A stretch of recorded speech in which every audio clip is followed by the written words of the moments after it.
ছেলেবেলায় হতো।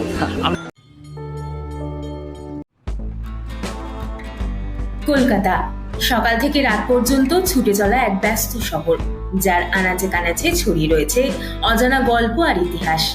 কলকাতাকে ঐতিহ্যবাহী শহরও বলা হয়। কত শত যুগ আগের ঐতিহ্যকে এখনো আগলে রেখেছে এই মায়ানগরী।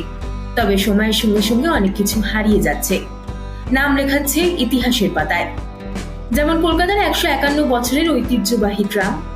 শহরে দু এক জায়গায় গেলে চোখে পড়ত ট্রামের যাতায়াত।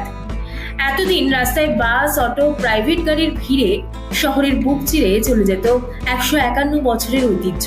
কিন্তু এবার সেই ঐতিহ্য হারাতে চলেছে শহরবাসী। রাজ্য পরিবহন দফতরের তরফে জানিয়ে দেওয়া হয়েছে, আর ট্রামের চাকা গড়াবে না। মঙ্গলবার থেকেই বন্ধ হয়ে যাচ্ছে ট্রাম পরিষেবা। শহর কলকাতায় যানবাহনের ভিড়ে এবং সময়ের সঙ্গে সঙ্গে ট্রামের রুট কমিয়ে দেওয়া হয়েছিল। শুধুমাত্র দুটি রুটে চলত ট্রাম, একটা হলো শ্যামবাজার ধর্মতলা এবং অপরটি বালিগঞ্জ ধর্মতলা। কিন্তু এই দুই রুটে ট্রাম না চালানোর সিদ্ধান্ত নেওয়া হয়েছে। পরিবহন দপ্তরের তরফে জানানো হয়েছে, মডেল হিসেবে ট্রাম চলবে শুধুমাত্র স্প্ল্যানেড থেকে ময়দান রুট পর্যন্ত। ওই রুটে সুসজ্জিত হেরিটেজ ট্রাম চালানো হবে পর্যটকদের জন্য। শহরের বাকি রুটে বন্ধ হয়ে যাচ্ছে ট্রাম পরিষেবা। পরিবহন দপ্তরের তরফে আরো জানানো হয়েছে, ট্রাম লাইনগুলো তুলে ফেলা হবে।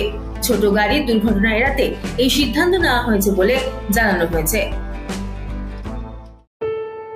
কলকাতার বুকে আর চলবে না ট্রাম। দাঁড়ি পড়ল 151 বছরের ঐতিহ্যে। কলকাতায় বন্ধ হলো ট্রাম চলাচল। চিতপুর কিংবা কলেজ স্ট্রিটে আর দেখা যাবে না ট্রামকে।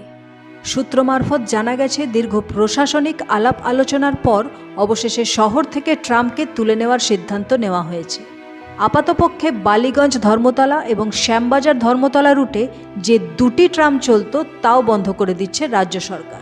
কিন্তু কলকাতার বুক থেকে ট্রাম চলাচল যাতে একেবারে তুলে নেওয়া না হয়, সেই জন্য হেরিটেজ চিহ্ন হিসেবে একটি ট্রামের জয় রাইডের ব্যবস্থা করা হবে। ধর্মতলা থেকে ময়দান পর্যন্ত একটি লুপ লাইনে এই জয় রাইড চালানো হতে পারে, আর বাদবাকি সমস্ত ট্রাম লাইন শহরের বুক থেকে তুলে নেওয়া হবে।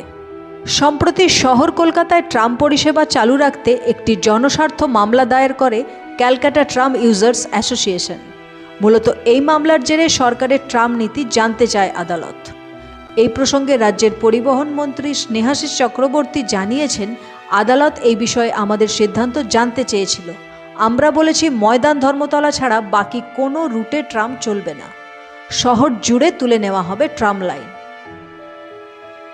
যে আমরা এসপ্ল্যানেড টু ময়দান পর্যন্ত আমরা হেরিটেজ আকারে একটি ট্রাম থাকবে, সুসজ্জিত ট্রাম। যারা কলকাতায় আসবে তারা চাপবেন, একটা রুটেই ট্রাম চলবে। কারণ আজকে আর ট্রাম চালানো সম্ভব নয়, কারণ 150 বছর অতিক্রান্ত হয়ে গেছে ট্রামের জন্ম থেকে।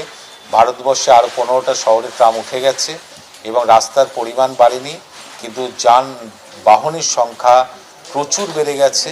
সেই অবস্থায় ট্রাম চালানো আজকে রাস্তার মাঝখান দিকে অসম্ভব। তবে সরকারের এই সিদ্ধান্তের সঙ্গে মোটেও একমত নন শহরের বহু ট্রাম প্রেমী। তাদের দাবি, ট্রাম হলো কলকাতার ঐতিহ্য। ট্রামকে যুগোপযোগী করে তুলে ধরাই সরকারের কাজ। এই ব্যর্থতা প্রশাসনের। যে শহরে একসময় গমগম করে 27 থেকে 28টা রুটে ট্রাম চলত, আজ সেই শহর থেকেই উঠে যেতে চলেছে ট্রাম পরিষেবা। শহরের বুকে আর শোনা যাবে না ট্রামের টিং টিং ঘন্টি। প্রসঙ্গত, কলকাতাকে বাদ দিলে ভারতের আর কোনো শহরেই ট্রাম চলে না। প্রায় 150 বছর ধরে শহরকে এক টানা পরিষেবা দিয়ে এসেছে ট্রাম। এবার বিদায়।